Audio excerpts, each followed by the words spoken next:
Mainit na balita, tuloy ang pananalasan ng Bagyong Tino sa Visayas. Nakatatlong landfall na ito ayon sa Pag-asa. Una ay sa Silago, Southern Leyte kaninang alas 12 ng hating gabi. Ikalawa ay sa Borbon, Cebu pasado alas 5. Habang ang ikatlo ay sa Sagay Negros Occidental bandang alas 6:40 ng umaga. Sabi ng Pag-asa, posible pang maglandfall ang bagyo sa Panay Island at sa Palawan sa mga susunod na oras habang napapanatili nito ang pagiging typhoon.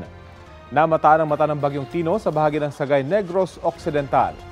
Taglay nito ang lakas ng hangin na aabot sa 150 kilometers per hour. Bukod sa Visayas, apektado rin ng Bagyong Tino ang ilang bahagi ng Southern Luzon at Mindanao.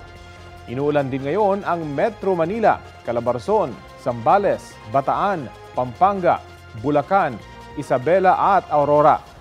Dahil naman sa shear line o salubungan ng malamig na amihan at ng mainit na easterlies, isa pang bagyo ang nagbabadyang pumasok sa Philippine Area of Responsibility. Namataan ng Tropical Depression mahigit 2,000 kilometro silangan ng northeastern Mindanao.